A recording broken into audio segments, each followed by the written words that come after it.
हमने 3 वाक्य पढ़े, तीनों वाक्यों में 2 चीजें आपको कॉमन मिलेगी। एक, वो व्यक्ति जिसके विषय में बात हो रही है। दूसरी, भीड़ है, लोग हैं। और कौन से लोग हैं? जानने वाले लोग। पहला वाक्य में जैसे जो बयान करता है कि जब शाऊल ने सरेंडर कर दिया, शमूएल ने उसे प्रेस किया, तो क्या हुआ? वहां पर प्रोफेसी होने लग गई। उसका हार्ट प्रॉफिटिक हो गया। वो लोग क्या करते हैं? उसको एक्सेप्ट कर लेते हैं जब प्रॉफिटिक बातें हो रही है। कोई भी व्यक्ति जब मेरे से जो प्रॉफिटिक बातें करेगा, लोग उसे बड़ी जल्दी एक्सेप्ट करेंगे। It is a very amazing gift। इसे सुनकर अक्सर लोग क्या है? फैसिनेट होते हैं। लोग उसे सुनकर क्या करते हैं? उसके साथ सेटल भी हो जाते हैं। समझना, जब प्रॉफिटिक हो गए तो एक्सेप्टेंस होगी, लोग तुम्हें एक्सेप्ट जरूर करेंगे। प्रॉफिटिक व्यक्ति को क्या करते हैं? लोग एक्सेप्ट करते हैं। लेकिन दूसरा वाक्य बयान करता है मेरे चीजों, जब यीशु मसीह कहां पर है? उन लोगों के बीच में है जो यहूदी हैं, और उनके बीच में यीशु मसीह क्या करता है? उनको रेवलेशन सुना रहा है। अर्थात मैं ही वो रोटी हूं जो स्वर्ग से उतरी है। जो नए लोग होते हैं, या कह लो कि जो वो लोग जिनके बीच में से आप निकल रहे हैं, उन लोगों को इन गहरी बातों का इल्म नहीं है। क्योंकि गहरी बातें क्या होती हैं?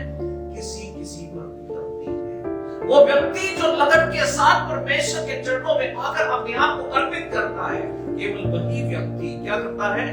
गहरी बातों से पहचान करा सकता है। गहराई में उतरने के लिए हमेशा रेवलेशन मांगनी चाहिए। और यहाँ पर भी वही कार्य हो रहा है। लोग क्या कर रहे हैं? लोग उस पर उड़ा रहे हैं। अरे हम तो इसे जानते हैं, ये कौन है? वही बढ़ई का बेटा है, ये वही है यीशु। कौन?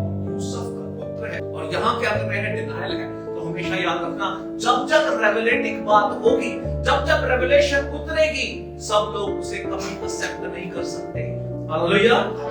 सब लोगों के लिए रेवलेशन नहीं होती। रेवलेशन सिर्फ उसके लिए होती है जिसको प्रभु प्रकाशमान करना चाहते हैं। रेवलेशन सिर्फ उसके लिए होती है मेरे जीवन, जिसको परमेश्वर किसी और मुकाम पर लेकर जाना चाहते हैं। रेवलेशन में आकर मेरे जीवन कोई भी व्यक्ति वैसा नहीं रहता जैसा वो है। उसके जीवन में उथल-पुथल हो जाती है। हालेलुया।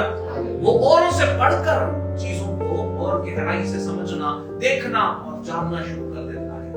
हालेलुया। फिर मेरे अजीजों, तीसरा वाक्य शुरू होता है। व्यक्ति है जो मसीह लोगों को मारता था। एक व्यक्ति है जिसके साथ यीशु मसीह मुलाकात करते हैं, शाऊल है, शाऊल क्यों सताता है? कहता है प्रभु तू कौन है? इतना उसे पता था कि जो आवाज आ रही है, ये डेफिनेटली इस प्रकार से जो प्रकाशमान सिस्टम हुआ है, इसमें क्या है? इसमें मेरा प्रभु ही मुझसे बात कर सकता है। उससे पहले शायद उसका कभी एनकाउंटर नहीं हुआ था। उन्होंने ऐसे वाक्य सुने जरूर होंगे कि ऐसे परमेश्वर शायद मुलाकात करता है, लेकिन कभी हुआ नहीं था। अब पहली बार हुआ जब उसकी बातचीत होती है। वो कहता है, एकदम से सरेंडर करता है कि हे प्रभु तू कौन है? लिखा है कि प्रभु को मिलने के बाद वो गंदा हो गया। लिखा है कि प्रभु को मिलने के बाद वो आंसू में आ गया। लिखा है कि वो प्रभु को मिलने के बाद 3 दिन 3 रात उसने कुछ नहीं खाया। वो प्रार्थना में रहा, पश्चाताप करता रहा। उसके बाद क्या हुआ? जो ही उसने अपनी नजर पाई, hallelujah, the moment he got restored, जैसे ही वो फिट हुआ, उसने क्या किया? सबसे पहले उसने बल प्राप्त किया, खाना खाया, उसने शारीरिक बल प्राप्त किया। और उसके बाद फिर वो चेलों के साथ ही होकर रहा। चेलों के पास शिक्षा पाने लगा। और मेरे चीजों, जब वो शिक्षा पाता रहा, सीखता रहा, प्रार्थना करता रहा और रेवलेटिंग होता रहा, हालेलुया, और नबूवत करता रहा और रेवलेटिंग होता रहा। ये वो व्यक्ति है जो दोनों चीजों को सेम में साफ साफ दिखा रहा है। ये बंदा प्रोफेसी भी कर रहा है, ये बंदा रेवलेशन भी खोल खोल के बता रहा है। कहीं पे इस व्यक्ति की एक्सेप्टेंस है, कहीं पर इस व्यक्ति को रिजेक्शन मिलती है। लेकिन आज सबक आपके और मेरे लिए है कि आज इस नव वर्ष पर, इस नए साल के शुरू होने पर हम मेरे जीवन क्या चूज करेंगे? क्या हम लोगों को खुश करने के लिए सिर्फ प्रॉफिटिक होना चूज करेंगे, या फिर परमेश्वर के साथ नजदीकी को चूज करते हैं, जिसमें कभी कभी लोगों की खिलाफत भी फेस करनी पड़ सकती है? कि अब मेरे अजीजों, तीसरा वाक्य शुरू यही होता है। जब वो शिक्षा पा लेता है, जब वो प्रार्थना में बैठ जाता है, वो रेवलेटिक है, प्रॉफिटिक है, अब वो लोगों के बीच में जाता है, लोगों को बताता है कि यीशु ही प्रभु है। वहां पर फिर से लोग हैं, लोग देखते और कहते, क्या ये वही नहीं है जो कल तक इस पंथ के प्रति चलने वाले लोगों के विरोध में था, उनको नाश करता था, उनको मारता था? क्या ये वही नहीं है जो इस प्रकार से चल रहा था?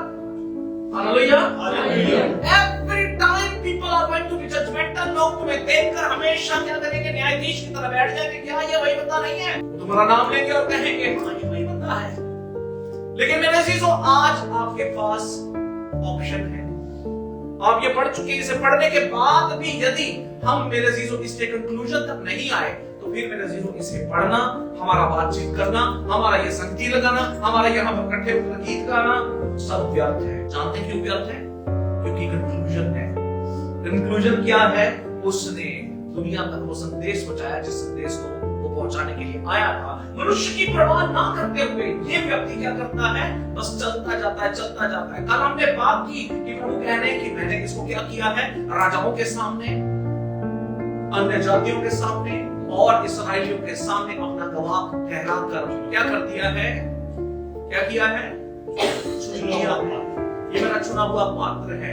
हालेलुया। आज मैं तुमसे कहता हूं, जितने लोग यहाँ बैठे हैं और जितने लोग इस समय ऑनलाइन बैठे हैं, आज मेरे पास मेरे अजीजों सुनाने के लिए बहुत सारी ढेर सारी बातें हो सकती है। पिछले साल से हमने क्या सीखा, क्या गवाया, क्या पाया, बहुत सारी चीजें हैं। लेकिन मेरे अजीजों में से और नहीं खींचना चाहता, और बड़ा नहीं करना चाहता। यदि समझोगे तो ये 3 बातों को समझकर इस छोटे से कंक्लूजन पर तुम पहुंच जाओगे कि मैं परमेश्वर का चुना हुआ पात्र हूं, मैं प्रोफेटिक भी हूं, लेकिन मुझे रेवलेटिक भी होना पड़ेगा।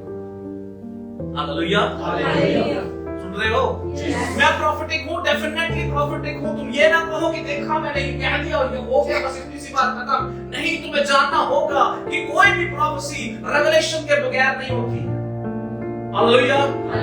वो प्रोफेसी जो रेवलेशन के साथ आती है मेरे अजीजों, वो तुम्हें यीशु मसीह के साथ और गहराई में उतारती है। वो प्रोफेसी जो रेवलेशन के साथ आती है, वो परमेश्वर के साथ तुम्हारी नजदीकी और मेरे अजीजों दूसरे लोगों को भी यीशु मसीह की नजदीकी में लेकर आती है। आज मेरे अजीजों चॉइस है तुम्हारे पास। यदि तुम फील करते हो कि तुम परमेश्वर के चुने हुए पात्र हो, और वो समय आता है कि तुम्हें अब जाकर उसकी गवाही सुनानी पड़ेगी कि भाई यीशु मसीह कैसे सुनाओगे? तुम्हें प्रोफेटिक होना होगा, तुम्हें रेवलेटिक होना पड़ेगा। क्योंकि मेरे अजीजों बगैर सोचे समझे कहीं भी कुछ बोल देना क्या होता है? मूर्खता ठहराया जाता है। लेकिन जब तुम आत्मा से सुनकर बोलोगे, क्या करना है? लिखा है कि उसने बल पाया। कैसे बल पाया? उसने खाना खाया फिर बल पाया। आज ये बात खाने की नहीं है, आज ये बात है वचन खाओ। इस वचन की रोटी को क्या करो? खा लो, ताकि तुम बल पाओ और फिर मेरे अजीजों शिक्षा पाओ। और पवित्र आत्मा के द्वारा मेरे अजीजों सबसे महत्वपूर्ण बात है कि पवित्र आत्मा के द्वारा क्या हो जाओ? परिपूर्ण हो जाओ। और पवित्र आत्मा की बात को सुनकर दूसरों तक क्या करो? इस गवाही को पहुंचाओ। फिर परमेश्वर का वो वचन जो प्रेरितों के काम पहले अध्याय में लिखा कि जब तुम परमेश्वर में पवित्र आत्मा का सामर्थ्य पाओगे तो क्या हो जाओगे? पहले यरूशलेम में, फिर यहूदिया में, फिर सामरिया में और फिर पृथ्वी की छोर तक